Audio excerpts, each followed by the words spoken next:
তো এই জাহান্নামের সকল দরজা প্রতীকীভাবে রমজানের আগমনে বন্ধ করে দেওয়া হবে। ওয়াসুলসিলাতি শায়াতিন, শয়তানকে শৃঙ্খলাবদ্ধ করা হবে। তাহলে এত বিশাল বিশাল সৃষ্টির মধ্যে আল্লাহ সুবহানাহু ওয়া তাআলা ব্যাপক পরিবর্তন সাধন করতেছেন রমজানের প্রবেশে। তথা রমজান অনেক মহৎ কিছু। তো রমজানের এই মহত্বের গোপন রহস্য কি? এই রমজানে কি অবতীর্ণ হয়েছে? কোরআন অবতীর্ণ হয়েছে। তাহলে রমজানের যদি এত সম্মান হয়, তাহলে কোরআনের কত সম্মান? কেন রমজানের এই সম্মানগুলো তো সে অর্জন করতেছে এই ওসিলাতেই, যে ওই মাসে কি অবতীর্ণ হয়েছে? কোরআন অবতীর্ণ হয়েছে। সম্মানিত উপস্থিতি, তো রমজান মুসলমানদের জন্য এক বিশাল সুযোগের মাস। অনেক দিক থেকে রমজানের ব্যাখ্যা করা সম্ভব যে রমজান আমাদের জন্য কি কি সুযোগ এবং কি কি সুবিধা নিয়ে আসতেছে। শুধু স্বাভাবিক ফজিলতের আলোচনা তো আছেই, তিনটা কাজ এমন আছে যে তিনটা কাজের পিছনে রাসূলুল্লাহ সাল্লাল্লাহু আলাইহি ওয়াসাল্লাম অতীতের সকল গুনাহ মাফ হয়ে যাওয়ার ওপেন ঘোষণা দিয়েছেন। মান সামা রমাদানা ঈমানান ওয়া ইহতিসাবান, যে ব্যক্তি রমজান মাসে সিয়াম পালন করলো ঈমানের সাথে নেকির আশায়, তার পূর্বের সকল গুনাহ মাফ হয়ে যাবে। যে ব্যক্তি রমজান মাসে তারাবির সালাত আদায় করলো ঈমানের সাথে নেকির আশায়, তার পূর্বের সকল গুনাহ ক্ষমা হয়ে যাবে। যে ব্যক্তি রমজানের লাইলাতুল কদর পেল এবং লাইলাতুল কদরের রাত জাগ্রত অবস্থায় ইবাদত করলো, তার পূর্বের সকল গুনাহ ক্ষমা হয়ে যাবে। কিন্তু প্রত্যেকটা বাক্যের সাথে দুইটা শর্ত যুক্ত করা আছে, ঈমানের সাথে নেকির আশায়। তো নেকির আশার ব্যাখ্যা সকল মুহাদ্দিসিনে কেরাম করেছেন নিয়ত।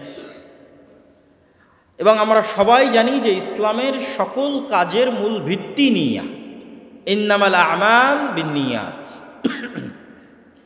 এবং নিয়ত যদি বিশুদ্ধ না হয়, তাহলে আমল জান্নাতে নিয়ে যাওয়া বহু দূরের কথা, জাহান্নামে নিয়ে যাবে। এবং সহিহ বুখারীর হাদিস আছে, আপনারা সকলেই জানেন, লম্বা হাদিস, যে আল্লাহ সুবহানাহু ওয়া তাআলা জাহান্নাম উদ্বোধন করবেন আলেম দিয়ে, শহীদ দিয়ে, দানবীর দিয়ে। তা সে যুদ্ধ করে শহীদ হয়েছে আল্লাহর রাস্তায়। আলেম আল্লাহর রাস্তায় মানুষকে দাওয়াত দিয়েছে, দানবীর আল্লাহর সন্তুষ্টির জন্য, দানবীর আল্লাহর মসজিদ এবং আল্লাহর মাদ্রাসায় দান করেছে। কিন্তু কোনো কাজে আল্লাহর সন্তুষ্টি উদ্দেশ্য ছিল না, প্রত্যেকটা কাজে উদ্দেশ্য ছিল মানুষকে দেখানো। ফলত তার আমল, সে চুরি করার কারণে জাহান্নামে যাচ্ছে না, সে ডাকাতি জেনা করার অপরাধে জাহান্নামে যাচ্ছে না, সে আল্লাহর রাস্তায় জিহাদ ফি সাবিলিল্লাহ করার অপরাধে জাহান্নামে যাচ্ছে, সে আলেম হওয়ার অপরাধে, মানুষকে দাওয়াত দেওয়ার অপরাধে জাহান্নামে যাচ্ছে, সে দান করার অপরাধে জাহান্নামে যাচ্ছে। তার নেকির কাজ অপরাধ হয়ে গেছে। নেকির কাজ অপরাধ হয়ে গেছে কখন? যখন নিয়ত ঠিক থাকেনি তখন। তাহলে এই যে রমজানের যে বিশাল ফজিলত পাওয়ার শর্তারোপ করা হলো, তার প্রথম শর্ত যদি আমরা বুঝতে চাই, তাহলে সেটি হচ্ছে নিয়তের বিশুদ্ধতা। যে আমি কি তারাবির সালাত আদায় করছি বন্ধুবান্ধবকে দেখা, আত্মীয় স্বজনকে দেখা, সমাজের স্ট্যাটাস রক্ষা করা, ইফতার পার্টি, সাহারি, সিয়াম পালন করা ইত্যাদি সব কিছুই যদি শুধু সোসাইটির স্ট্যাটাস মেনটেন করার জন্য, সমাজে চলার জন্য, ফ্রেন্ড সার্কেলের সাথে মুখ রক্ষা করার জন্য হয়, তাহলে এই আমলগুলো আমাদের কিসে যাওয়ার কারণ হবে? জাহান্নামে যাওয়ার কারণ হবে। অতীতের গুনাহ ক্ষমা হওয়া তো বহুদূরের কথা। 2 নম্বর শর্ত ঈমানের সাথে। ঈমানের সাথে মানে কি? রাসূলুল্লাহ সাল্লাল্লাহু আলাইহি ওয়াসাল্লাম এক হাদিসে বলছেন, লা ইয়াজনি যানি হিনা ইয়াজনি ওয়া হুয়া মুমিন, লা ইয়াসরিকু সারিক হিনা ইয়াসরিক ওয়া হুয়া মুমিন। কোন জেনাকারী যখন জেনা করে তখন সে মুমিন থাকে না, ওই জেনা করা অবস্থায় সে মুমিন থাকে না। কোন চোর যখন চুরি করে তখন চুরি করা অবস্থায় সে মুমিন থাকে না। তথা এই হাদিস স্পষ্টভাবে প্রমাণ করছে যে মানুষ যখন আল্লাহর কোনো বিধান লঙ্ঘন করে, তখন তার মধ্যে পূর্ণাঙ্গ ঈমানের উপস্থিতি থাকে না? থাকে না? থাকে না। তাহলে আমি সিয়াম পালন করছি এবং সিয়াম পালন করা অবস্থায় আল্লাহর বিধানের লঙ্ঘন করছি, মানে কি আমি ঈমান অবস্থায় সিয়াম পালন করছি? না। আমি যদি বুঝাতে না পারি, এটা আমার ব্যর্থতা। আপনারা তিনটা ফজিলত দেখলেন, তিনটা আমলের সেম ফজিলত রমজান মাসে। সেটি কি অতীতের সকল গুনাহ ক্ষমা হয়ে যাওয়া, কিন্তু শর্ত 2টা। তার মধ্যে 1 নম্বর শর্ত হচ্ছে ঈমান, 2 নম্বর শর্ত সঠিক নিয়ত। তো ঈমান মানে কি? আর এক হাদিসের ব্যাখ্যা আমি আপনাদের সামনে বোঝানোর চেষ্টা করতেছি যে ঈমান অর্থ হচ্ছে আপনি সিয়াম থাকা অবস্থায় যদি গুনাহে লিপ্ত হন তাহলে আপনি কি ঈমান অবস্থায় সিয়াম পালন করছেন? কথা বলতে হবে, ঈমান অবস্থায় সিয়াম পালন করছেন না। তাহলে ঈমান অবস্থায় সিয়াম পালন করছেন না মানে এই সিয়াম কি আপনার অতীতের গুনাহ ক্ষমা করবে? ক্ষমা করবে না। তাহলে ঈমান অবস্থায় সিয়াম মানে গুনাহবিহীন সিয়াম। আমার সাথে বলেন তো, ঈমান অবস্থায় সিয়াম মানে কি? গুনাহবিহীন সিয়াম। আমরা কি মনে করেছি সিয়াম মানে না খেয়ে থাকা? সিয়ামের সঙ্গের মধ্যেই তো না খেয়ে থাকা নাই। সিয়ামের সঙ্গের মধ্যেই বড় অংশ হচ্ছে মানুষের যে নফস, এই নফসকে কন্ট্রোল করা। নফসকে কন্ট্রোল করতে সহযোগিতা করে না খেয়ে থাকা। কেন সহযোগিতা করে? ইবনুল কাইয়িম রাহিমাহুল্লাহ লিখছেন যে মানুষ যখন ক্ষুধার্ত থাকে তখন মানুষের শরীরের কোষগুলো সংকুচিত হয়ে আসে, আর সংকুচিত কোষের মধ্যে শয়তানের প্রবেশ কঠিন হয়ে যায়। আর মানুষ যখন উদর পূর্তি করে খাদ্য ভক্ষণ করে, পেট পূর্ণ করে খাদ্য ভক্ষণ করে, অত্যধিক খায় এবং অত্যধিক ঘুমায়, তখন ওই শরীরের মধ্যে শয়তানের প্রবেশ সহজলভ্য হয়, সহজ সাধ্য হয় শয়তানের জন্য ওই শরীরের মধ্যে প্রবেশ করা। আর যখন সে ক্ষুধার্ত রাখতেছে নিজেকে, তখন শরীরের মধ্যে শয়তানের প্রবেশ কঠিন হয়ে যায়। তাহলে ক্ষুধার্ত থাকার মাধ্যমে মূলত আপনি যেন আপনার নিজের নাফসকে কন্ট্রোল করতে পারেন, তার একটা মাধ্যম হচ্ছে ক্ষুধার্ত থাকা। কিন্তু আপনি থাকলেন নামকা অস্তে ক্ষুধার্ত আর সকল গুনাহে লিপ্ত হলেন, তাহলে আসল উদ্দেশ্যই তো ব্যাহত হবে। আসল উদ্দেশ্য হচ্ছে নাফসকে কন্ট্রোল করা, যাবতীয় অপরাধ থেকে, গুনাহ থেকে কি থাকা? মুক্ত থাকা। এটাই সিয়াম, এটাই সিয়াম। সিয়াম মানে মানুষ গুনাহ মুক্ত থাকবে, এটাই সিয়াম। গুনাহ মুক্ত থাকতে তাকে সহযোগিতা করবে না খেয়ে থাকা। শয়তানি ওয়াসওয়াসা কম কাজ করবে। তাহলে আমরা যদি আমাদের সমাজের যে কালচার, সেই কালচার কি? সেই কালচার হচ্ছে সে সিয়াম আছে কিন্তু নামাজ পড়ে না। আছে না নাই বলেন? আছে। সে সিয়াম আছে কিন্তু বিনা দ্বিধায় তার বান্ধবীর সাথে, তার গার্লফ্রেন্ডের সাথে কথা বলতেছে।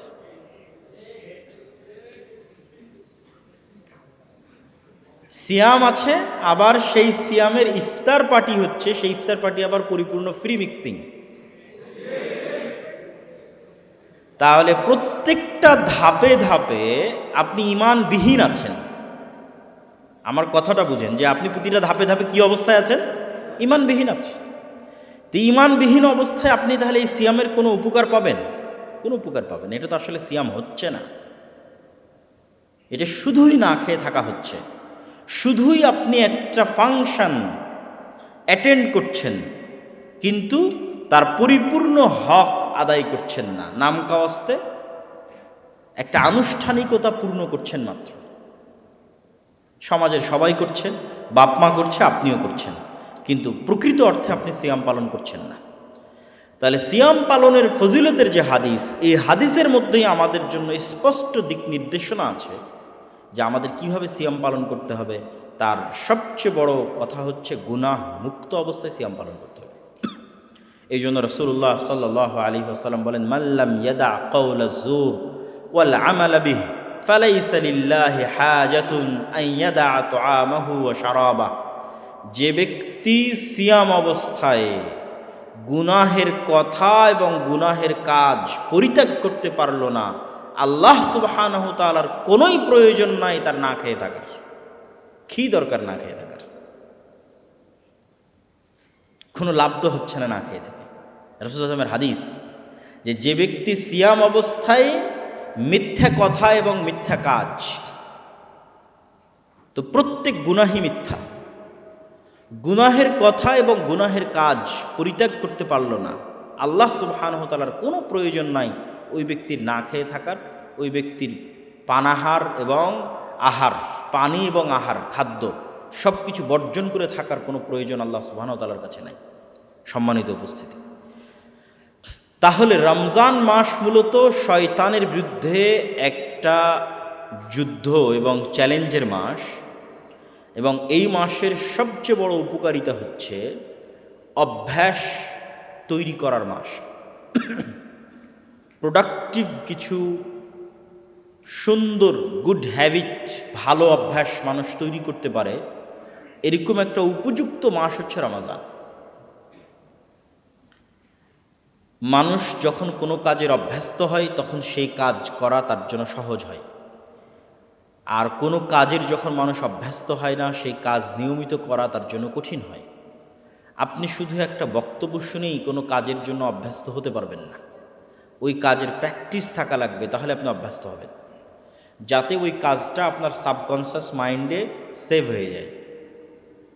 এবং যখনই কোনো কাজ মানুষ বারবার করে তখন অটোমেটিক তার সাবকনসিয়াস মাইন্ড ওটা সেভ করে নেয়। আপনি একবার গাড়ি চালানো শিখেন, শিখতে শিখতে শিখতে শিখতে শিখতে শিখতে আপনার সাবকনসিয়াস মাইন্ড ওটা ধরে ফেলবে। তো যত বেশি আপনি গাড়ি চালাবেন তত আপনি অবচেতন মনে গাড়ি চালাতে পারবেন। তথা যে বেশি গাড়ি চালিয়ে বেশি এক্সপার্ট, সে হয়তো ফোন চালিয়েও গাড়ি চালাতে পারে, সে হয়তো আর একটা কাজের পাশাপাশিও গাড়ি চালাতে পারে, কেননা তার হাত পা, তার মাইন্ড সেট আপ, ব্রেন সব কিছু অটোমেটিক জানে কখন ব্রেক চাপতে হবে, কখন বাঁশি দিতে হবে, অটো হতে থাকে। ঠিক একটা মানুষ যখন সালাতের জন্য অভ্যস্ত হয়, অভ্যস্ত হয়ে গেছে, টানা 40 দিন 50 দিন 1 মাস 2 মাস 3 মাস থেকে 5 ওয়াক্ত সালাত আদায় করতেছে, তারপরে দেখবেন অটোমেটিক যেই সময়ে সালাতের সময়, ওই সময়ে তার সাবকনসিয়াস মাইন্ড, ও জানে না, ওর নিজেরও কোনো ইচ্ছা আসলে ওই মুহূর্তে কাজ করতেছে না, কিন্তু তার অবচেতন মনে তার মন তাকে স্মরণ করিয়ে দিবে যখন সালাতের সময় হয়েছে। আপনার ফজরের সময় অ্যালার্মও লাগবে না, কেন আপনার অবচেতন মন আপনাকে ঘুম থেকে জাগিয়ে দিবে, যেহেতু আপনি কন্টিনিউয়াস সালাত আদায় করে আসতেছেন, টানা 40 দিন 50 দিন যাবৎ ফজরের সালাত আদায় করতেছেন। আপনার অবচেতন মন পরের দিন ওই সময় আপনাকে জাগিয়ে দেবে, যেহেতু নিয়মিত আপনি এই সময় জাগতেছেন, অতএব তাকে এখন জাগিয়ে দিতে হবে। তখন দেখবেন যে আপনি যদি একটা ওয়াক্ত সালাত মিস দেন, আপনার মনে হবে যে আপনি কি একটা অসম্পূর্ণ আছে আজকে আপনার দিনে। এটা আপনার অবচেতন মন আপনাকে স্মরণ করাই দেবে যে আপনার দিন আজকে পরিপূর্ণ না, কারণ আপনি পুরো 30-40 দিন যাবৎ এক রুটিন অনুযায়ী চললেন, আজকে সেটা করতে পারছেন না, মানে কিছু মিসিং আছে। তাহলে অভ্যাস গঠনের সবচেয়ে উত্তম সুযোগ হচ্ছে রমজান। যে আমরা যদি 30 দিনের একটা চ্যালেঞ্জ আমাদের জন্য অপরিহার্য করে নিই, এবং এটা মানুষের সাইকোলজিকে বোঝানো অনেক সহজ। মানুষ যদি আজকে চিন্তা করে যে আমি একবারে সিগারেট খাওয়া ছেড়ে দেব, কঠিন হয়ে যাবে। মানুষ যদি মনে করে আমি আজকে এক্ষুনি স্থায়ীভাবে আমার গার্লফ্রেন্ডকে পরিত্যাগ করে দেব, অবৈধ সম্পর্ক বাদ দিয়ে দেবো, কঠিন হয়ে যাবে। কিন্তু তার সাইকোলজিকে সে বুঝাতে পারবে যে আমি 30 দিনের জন্য বন্ধ করে দেব। মানে তার ব্রেন, তার মেধা এবং তার মনকে সে তার জন্য বোঝানো এটা সহজ যে আমি তো আসলে স্থায়ীভাবে করতেছি না, 30 দিনের জন্য করতেছি। তাহলে 30 দিনের জন্য সে সকল গুনাহ বন্ধ করে দেওয়ার সিদ্ধান্ত নিল, 30 দিনের জন্য সকল অবৈধ সম্পর্ক কাট অফ করার সিদ্ধান্ত নিল, 30 দিনের জন্য সকল গান বাজনা, অবৈধ দৃশ্য, অশ্লীল দৃশ্য এগুলো দেখবে না, এই মর্মে সিদ্ধান্ত নিল। একবারে সিদ্ধান্ত নিলে তো তার জন্য কঠিন হয়ে যাবে। 30 দিনের জন্য এক ওয়াক্ত সালাত জামাত ব্যতীত আদায় করবে না, এই মর্মে সিদ্ধান্ত নিল। তাহলে এই 30 দিনকে যদি মুসলমানেরা চ্যালেঞ্জ হিসেবে নেয় এবং চ্যালেঞ্জ হিসেবে নিয়ে গুনাহ মুক্ত অবস্থায় 5 ওয়াক্ত সালাতের সাথে একটা রমজান অতিক্রম করে, তাহলে এটা তার সারা জীবনের জন্য একটা শিক্ষা হিসেবে থেকে যাবে। এবং এটাই কিন্তু রমজানের মূল উদ্দেশ্য, লাআল্লাকুম তাত্তাকুন, যেন তোমরা পরহেজগার হতে পারো। পরহেজগার হওয়ার জন্য ট্রেনিং দেওয়া হবে। এবং আমরা যখনই কোনো ট্রেনিং কোর্সে যাই, কোথাও ট্রেনিং নেই, আর্মিতে যখন কেউ যায় তাদের যখন ট্রেনিং হয় তখন কত কিছু রেস্ট্রিক্টেড থাকে। এখানে এখানে কোনো শিক্ষা প্রতিষ্ঠান নাই, এখানে সরাসরি কোনো টিচার নাই, কিন্তু আসলে এটা একটা ট্রেনিং কোর্স। এটা আমাদের নিজেদের উপর বাধ্য করে নিতে হবে যে 30 দিনের জন্য আমি একটা ট্রেনিং কোর্সে ভর্তি হয়েছি, যেটা গুনাহমুক্ত অবস্থায় পরিপূর্ণ ইসলাম পালন করার একটা ট্রেনিং কোর্স। তাহলে আমাদের রমাজান সাকসেসফুল, আমাদের রমাজান প্রোডাক্টিভ, আমাদের রমাজান কার্যকরী। আদারওয়াইজ যদি আমরা এটা না করতে পারি, তাহলে শুধু ওই বন্ধুবান্ধবের সাথে আড্ডাই দেওয়া হবে, তারাবি আদায় করা হবে, পেট পূর্ণ করে ইফতারি করা হবে, ঈদে আনন্দই করা হবে, কিন্তু আসলে রমাজানের ওই স্বাদ আমরা আস্বাদন করতে পারব না, রমাজানের ওই উপকারিতা সেটা আমরা গ্রহণ করতে পারব না। এই জন্য আজকে যারা এখানে উপস্থিত আছেন তাদের সকলকে আমি উদাত্ত আহ্বান জানাব যে আমরা এই যে রমাজান আসতেছে, এই রমাজানকে আমরা মূল্যায়ন করি। মূল্যায়ন করো তো। আমরা এই রমাজানকে প্রোডাক্টিভ করার জন্য, প্রোডাক্টিভিটি বাড়ানোর জন্য রমাজানের আমরা নিজস্ব রুটিন তৈরি করি, এবং আমরা সংক্ষিপ্ত একটা রুটিনের আজকে আলোচনা করব ইনশাল্লাহ। এবং সেই রুটিন অনুযায়ী পুরো রমজান চ্যালেঞ্জ হিসেবে নিয়ে আমরা পার করার চেষ্টা করি। দেখি আল্লাহ সুবহানাহু ওয়া তাআলা আমাদের তৌফিক দেয় কিনা। সকলেই চেষ্টা করবেন তো ইনশাআল্লাহ। জাযাকাল্লাহ খাইর, বারাকাল্লাহ ফিক। আচ্ছা, রমজানের আরও কিছু ফজিলত আছে, গুরুত্ব আছে, সেগুলো হয়তো কিছু ছুটে গেছে। আমি আরও কয়েকটা গুরুত্ব তুলে ধরি, তারপরে আমরা রমজানের একটা সুন্দর রুটিন আলোচনা করে আমাদের বক্তব্যের শেষের দিকে চলে যাব। রাসূলুল্লাহ সাল্লাল্লাহু আলাইহি ওয়াসাল্লাম বলেন, আস-সালাতুল খামস ওয়াল জুমআ ইলাল জুমআ মুকাফফিরাতুন লিমা বাইনাহুন্না ইযা ইজতানাবাল কাবায়ের। 5 ওয়াক্ত সালাতের 1 ওয়াক্ত সালাত থেকে আর 1 ওয়াক্ত সালাত, জুমার সালাতের 1 জুমা থেকে আর 1 জুমা, এবং রমাজানের 1 রমাজান থেকে আর 1 রমাজান। কেউ যদি 1 রমাজান ভালোভাবে আদায় করে, তার ঠিক 1 বছর পর আর 1 রমাজানও যদি ভালোভাবে আদায় করে, তাহলে এই 2 রমাজানের মধ্যবর্তী পুরো বছরের সকল গুনাহ মাফ হয়ে যাবে। যদি কাবিরা গুনাহ না করে, বড় কোনো কাবিরা গুনাহে লিপ্ত না হয়, তাহলে সকল সগীরা গুনাহ মাফ হয়ে যাবে। তাহলে আমরা একটা দেখলাম যে একটা রমাজান ভালোভাবে পালন করলে অতীতের সকল গুনাহ মাফ হওয়ার সুযোগ, আর একটা দেখলাম 1 রমাজান থেকে আর 1 রমাজান মাফ হওয়ার সুযোগ। রমাজান মাসে উমরা। আব্দুল্লাহ ইবনে আব্বাস রাদিয়াল্লাহু তাআলা থেকে বর্ণিত, তিনি বলেন, রাসূলুল্লাহ সাল্লাল্লাহু আলাইহি ওয়াসাল্লাম বলেছেন, উমরাতুন ফি রমাদান তা'দিলু হাজ্জাতান। রমাজান মাসে উমরা করা একটি কবুল হজ করার সমান নাকি। তাহলে রমাজান মাসে প্রতিটা আমলের গুরুত্ব এবং প্রতিটা আমলের নেকি কিন্তু বেড়ে যাচ্ছে আল্লাহ সুবহানাহু ওয়া তাআলার দয়া এবং আল্লাহ সুবহানাহু ওয়া তাআলার রহমতের কারণে। আর রমাজান মাসের গুরুত্বপূর্ণ আরেকটা বিষয়, যেটি লাইলাতুল কদর, যেটি আমরা পূর্বে আলোচনা করেছি এবং আমাদের হাদিসের মধ্যে তারাবির আলোচনাও গেছে। এবং রমাজান মাসের আরেকটি ইবাদত হচ্ছে ইতিকাফ। আন্নান নবী সাল্লাল্লাহু আলাইহি ওয়াসাল্লাম কানা ইয়াতাকিফুল আশরাল আওয়াখির মিন রমাদান হাত্তা তাওয়াফাহুল্লাহ। আল্লাহর নবী সমগ্র জীবনে সব সময় রমাজানের শেষ দশকে মসজিদে ইতিকাফ করতেন, এমনকি মৃত্যু পর্যন্ত তিনি তার আমল বহাল রেখেছিলেন। ইতিকাফ করার দ্বারা উপকারিতা কি? ইতিকাফা মানে নিজেকে আবদ্ধ করে নেওয়া, সীমাবদ্ধ করে নেওয়া। আজকের যুগে আমাদের কাছে সকল ফিতনার মূল একটা অন্যতম মাধ্যম হচ্ছে ইন্টারনেট, সোশ্যাল মিডিয়া। কেউ যদি ইতিকাফে যায় মসজিদে, কিন্তু সে মোবাইলের ইন্টারনেটের সাথে কানেক্টেড, ফেসবুকের সাথে কানেক্টেড, টুইটারের সাথে কানেক্টেড, তাহলে সে কি ইতিকাফে আছে? ইতিকাফে নাই। কেন? সে তো চায়ের স্টলে আসে, চায়ের আড্ডায় আছে। এটা তো আধুনিক চায়ের স্টল, যেখানে আড্ডা হচ্ছে ভার্চুয়ালি।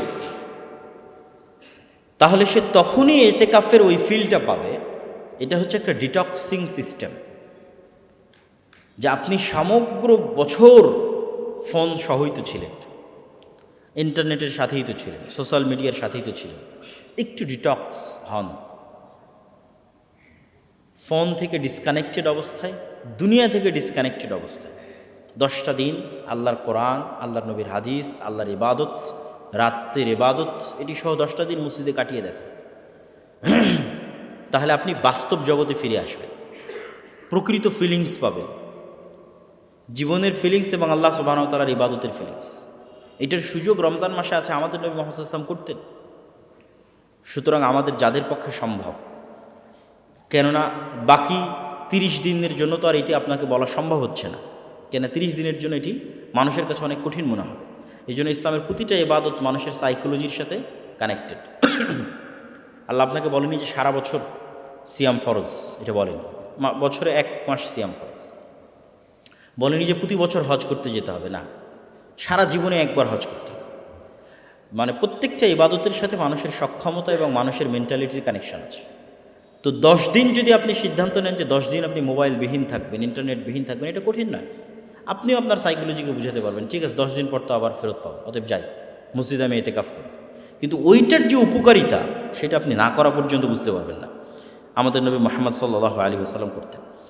রমজান মাসে আরেকটি ইবাদত যা রাসূলুল্লাহ সাল্লাল্লাহু আলাইহি ওয়াসাল্লাম পুরুষই পরিমাণে করতেন, কারণ রাসূলুল্লাহ সাল্লাল্লাহু আলাইহি ওয়াসাল্লাম আজওয়াদুন নাস ওয়াকানা আজওয়াদ মা ইয়াকুনু ফি রমাদান হিনা ইয়ালকাহু জিবরিল ওয়াকানা ইয়ালকাহু ফি কুল্লি লাইলাতিন মিন রমাদান ফায়ুদারিসুহুল কুরআন। রমজানে রাসূলুল্লাহ সাল্লাল্লাহু আলাইহি ওয়াসাল্লাম হাদিসের বাক্য শুরু হচ্ছে এভাবে যে আল্লাহর নবী এমনিতেই দানশীল, এমনিতেই শ্রেষ্ঠ দানশীল, কিন্তু উনি আরও বেশি মাত্রাতিরিক্ত দান করতেন কোন মাসে? রমজান। এবং আরেক হাদিসে এসেছে রাসূলুল্লাহ সাল্লাল্লাহু আলাইহি ওয়াসাল্লাম পূর্ব দিকের বাতাসের চাইতেও বেশি দান করতেন রমজান মাসে। পূর্ব দিকের বাতাস প্রকৃতিকে যতটা উপকৃত করে, মানুষকে যতটা উপকৃত করে, রাসূল সাল্লাল্লাহু আলাইহি ওয়াসাল্লামের দান তার চেয়ে বেশি উপকৃত করতে, এত বেশি পরিমাণে তিনি দান করতেন। দান করলে কি হয়? দান করার উপকার কি? এমনিতেই দান একটা ইবাদত আছে, আবার রমজানে সেটিকে বেশি করতে বলা হচ্ছে। দান করলে উপকারটা কি? দান করলে দুটো উপকার। একটা হচ্ছে তাজকিয়াতুন নফস, মানুষের অন্তর পরিষ্কার হয়, অহংকার থেকে পরিষ্কার হয়, আরেকজনের কষ্টে কষ্টিত হয়, আরেকজনের দুঃখে দুঃখিত হয়, মানুষের প্রতি সহমর্মী হয়, গীবত, হিংসা এবং অহংকার কমে যায় মানুষের অন্তর থেকে যখন আরেকজনের দুঃখে এবং কষ্টে সে তাকে দান করে, সহযোগিতা করে। এই ফিলিংসটা যখন তার মধ্যে কাজ করে, আর যখন এই ফিলিংসটা কাজ করে না, তখন তো সে অহংকারী মানুষ, সে তো হিংসুটে মানুষ। সুতরাং তার তো তাজকিয়াতুন নফস হচ্ছে না, তার অন্তর তো বিশুদ্ধ হচ্ছে না, পরিশুদ্ধ হচ্ছে না। তাহলে অন্তর বিশুদ্ধকরণের জন্য এটা খুবই জরুরি যে মানুষের কষ্ট হলেও সে তার পকেট থেকে টাকা বের করবে, এটাই তার অন্তরকে বিশুদ্ধ করবে। এই টাকাকে আল্লাহ সুবহানাহু ওয়া তাআলা নিজে নিয়ে যান নাকি? আমরা যে টাকা দান করি সেটা কি আল্লাহর কাছে পৌঁছে? কথা বলেন না যে আল্লাহর কাছে পৌঁছে? আল্লাহর কাছে তো পৌঁছে না। তাহলে আমরা যে দান করি এটা কারা খায়? আল্লাহর সৃষ্টিজীব খায়, মানুষ খায়, অসহায় মানুষেরা পায়, ইয়েতিমেরা পায়। সুতরাং আল্লাহ সুবহানাহু ওয়া তাআলা যে বারবার দানের কথা বলতেছেন, এতে আল্লাহর কোনো উপকার আছে? আল্লাহর কোনো উপকার নাই। সুতরাং দানের ইবাদতকে নিজের এন্ট্রি হিসেবে গ্রহণ করার কোনো সুযোগ নাই। দান আপনার অন্তরকে নরম করবে, দান তাজকিয়াতুন নফসে সহযোগিতা করবে, অন্তরকে বিশুদ্ধ করতে, অহংকার মুক্ত করতে, হিংসা মুক্ত করতে সহযোগিতা করবে, মানুষের দুঃখ এবং কষ্টে সহমর্মী হতে উৎসাহিত করবে। আর 2 নম্বর কি করবে? দান কিয়ামতের মাঠে মানুষের সবচেয়ে বেশি যে ইবাদতটা কাজে দিবে সেটা হচ্ছে দান। কেন দান সবচেয়ে বেশি কিয়ামতের মাঠে কাজে দিবে? আমরা কোনো ইবাদতই প্রশ্নাতীত বিশুদ্ধ করতে পারি না। মানুষের পক্ষে নির্ভুল কোনো কিছু করা খুবই কঠিন, মানুষ পারে না। আমি গ্যারেন্টিতে বলতে পারবো না যে আমার 2 রাকাত সালাতও আমি নির্ভুল আদায় করেছি। সালাতের সময় কত গোটা দুনিয়ার চিন্তা মাথায় ঢুকে যায়, কেমনে আমি দাবি করবো সালাত নির্ভুল আমি আদায় করেছি? পুরো রমজান মাস আমি নির্ভুল সিয়াম পালন করেছি, এটা আমি কেমনে বলবো? এরকম যত ইবাদত আছে, কোনো ইবাদতকেও দাবি করতে পারবেন আমি নির্ভুল করেছি। তো একদিকে ইবাদত নির্ভুল করতে পারছি না, অন্যদিকে তো আমার গুনাহ আছেই। কোথায় কত মানুষের গীবত করেছি, কত মানুষের সাথে হিংসা করেছি, কার কোথায় কোন জিনিস নিয়ে নিয়েছি, কাকে 2টা কটু কথা বলেছি, কষ্ট দিয়েছি, অসংখ্য গুনাহ। এই প্রত্যেকটা জিনিসের ব্যাকআপ হিসেবে কাজে দিবে কিয়ামতের মাঠে দান। যখন মানুষ আসবে বলবে সে আমার গীবত করেছে, কোথায় থেকে দিবে? দান থেকে পূর্ণ করবে। ইবাদত তো সে পরিপূর্ণ করতেই পারেনি, ওখান থেকে আর কি পূর্ণ করবে? ওটা তো পরিপূর্ণ না হওয়ার কারণে আরও গুনাহ হওয়ার কথা, মানে নামাজ পূর্ণ না হওয়ার কারণে তো আরও গুনাহ হওয়ার কথা। সে তো আরও গুনাহ বাড়িয়ে রেখেছে নামাজ আদায় না করার কারণে। তাহলে তাকে সাপোর্ট দিবে কোন ইবাদত? তার এই সকল ল্যাকিংসগুলো, তার ইবাদতের ল্যাকিংস হোক আর গুনাহ হোক, এই সবগুলোর জন্য সাপোর্ট হিসেবে কাজ করবে অতিরিক্ত দান। এই জন্য রাসূলুল্লাহ সাল্লাল্লাহু আলাইহি ওয়াসাল্লাম বলেছেন, তোমরা দান করে জান্নাত কিনে নাও। আল্লাহ বলেছেন যে তোমরা টাকা দিয়ে আল্লাহ সুবহানাহু ওয়া তাআলার কাছ থেকে জান্নাত কিনে নাও। তো রাসূলুল্লাহ সাল্লাল্লাহু আলাইহি ওয়াসাল্লাম রমজান মাসে প্রচুর দান করতেন। আরেকটা কি করতেন, যেটা হাদিসের মধ্যে এসেছে, যে জিবরাইল আলাইহিস সালাতু ওয়াস সালাম তাকে প্রত্যেক রমজানে পবিত্র কোরআন শোনাতেন, শুরু থেকে শেষ পর্যন্ত প্রতি রাতে পবিত্র কোরআনের মুদারাসাহ, পরস্পরকে শোনানো, দার্স। আর আমরা শুরুর থেকেই বলে আসছি যে কোরআনের সাথে রমজানের সম্পর্ক কি? ওতপ্রোত। রমজান শ্রেষ্ঠই তো কোরআনের কারণে। তাহলে যে রমজান অতিবাহিত করলো কোরআন ছাড়া, সেটা আবার রমজান নাকি? যেখানে রমজানের শ্রেষ্ঠত্বের মূল কারণ হচ্ছে এই মাসে কোরআন অবতীর্ণ হয়েছে, তা আমি পুরো রমজান পার করে দিলাম, একদিনও কোরআন হাতে নিয়ে দেখলাম না, এটা কি রমজান হলো আমার? অতএব রমাজানের আরেক জরুরি, অতীব জরুরি এবং গুরুত্বপূর্ণ কাজ হচ্ছে কোরআনের সাথে কানেক্টিভিটি। আর এটাই কিন্তু আমাদের হেদায়েতের রাস্তা উন্মুক্ত করে দিবে। আমাদেরকে অল টাইম মোটিভেশন দিবে কে? কোরআন। আপনার জীবনের প্রত্যেকটা চড়াই উতরাইয়ের দিক নির্দেশনা আপনি কোরআন থেকে পাবেন, যদি আপনি নিয়মিত কোরআন পড়েন। কোরআনকে আল্লাহ সুবহানাহু ওয়া তাআলা ওভাবেই সাজিয়েছে, কোনো না কোনো কিছু আপনার সাথে রিলেট করবে, কানেক্ট করবে। ওটা আপনি অটোমেটিক বুঝতে পারবেন, যে মনে হবে এই কথাটা আল্লাহ সুবহানাহু ওয়া তাআলা আমাকে এই সিচুয়েশনে আমাকেই বলতেছে, এটা আমার সিচুয়েশনের সাথে পরিপূর্ণ মিলে গেছে। তো আপনার জীবনের প্রত্যেকটা চড়াই এবং উতরাইয়ে কোরআন আপনাকে সঠিক পথ প্রদর্শনকারী হিসেবে কাজ করবে। এই জন্য মুসলমান কখনো কোরআন না শিখে মৃত্যুবরণ করতে পারে না। তাহলে সে নিজেকে মুসলমানই দাবি করতে পারে না। যে মুসলমান কোরআন না শিখে, কোরআন না পড়ে দুনিয়া থেকে বিদায় নিয়েছে, সে নিজেকে মুসলমান দাবি করতে পারে না। আপনি কি উত্তর দিবেন যেখানে আপনি সকল কিছু করার সুযোগ পেয়েছেন, কোরআন শেখার সুযোগ পাননি? SSC, HSC, honours, BCS, medical, everything, চাকরি বাকরি, বিয়ে শাদি, খেলাধুলা, অল সব কিছু করেছেন, শুধু কি শিখেননি? কোরআন শিখেননি। আর কি উত্তর দিবেন আপনি? সুতরাং এই রমাজান আমাদের আরেকটা মহা সুযোগ নিয়ে আসতেছে, সেটি হচ্ছে কোরআন শিক্ষা। নিজ নিজ মসজিদে কোরআন শিক্ষা আয়োজন করে নিজে কোরআন শিখেন। আয়োজন থাকলে সেখানে যুক্ত হন, আয়োজন না থাকলে নিজে আয়োজন করেন। কিন্তু রমজানে কোরআন শিখতে হবে। আর আলহামদুলিল্লাহ, যারা কোরআন পারেন, মাশাআল্লাহ, আলহামদুলিল্লাহ, আপনি কোরআন পড়ে শেষ করে দিবেন। রমজানের প্রতিদিন কোরআনের জন্য একটা অংশ রাখবেন, যে সময়ই হোক। যদিও আমরা রুটিনে আলোচনা করব, আমাদের একটা পরামর্শ যে কোন সময় ভালো হয় কিছুক্ষণ পরে। তাহলে কোরআনের জন্য একটা অংশ আমাদের রাখতেই হবে। আর যারা কোরআন বুঝেন, মানে আরবি বুঝে কোরআনের অনুবাদ বুঝতে পারেন, অথবা কোরআনের তাফসির এবং অনুবাদ পড়ার অভ্যাস আছে, তাদের জন্য তো আলহামদুলিল্লাহ আরও সুখবর যে আপনারা অবশ্যই কোরআন বুঝে পড়ার চেষ্টা করুন। তাহলে আপনি আরও অনেক শিক্ষা আপনার জীবনের জন্য, ভবিষ্যৎ জীবনের জন্য কোরআন থেকে পেয়ে যাবেন। এটি আল্লাহ সুবহানাহু ওয়া তাআলার বাণী। এই কিতাবের গুরুত্ব কত জানেন? রাসূলুল্লাহ সাল্লাল্লাহু আলাইহি ওয়াসাল্লাম বলছেন, ইন্নাল্লাহা ইয়াদউ বিহাদাল কিতাবি আকওয়ামান। আল্লাহ সুবহানাহু ওয়া তাআলা এই কিতাবের মাধ্যমে আমার উম্মতের একদল অংশকে উন্নতির সর্বোচ্চ শিখরে পৌঁছে দিয়েছেন, আর আমার উম্মতের একদল অংশকে সর্বনিম্ন স্তরে নামিয়ে দিয়েছেন।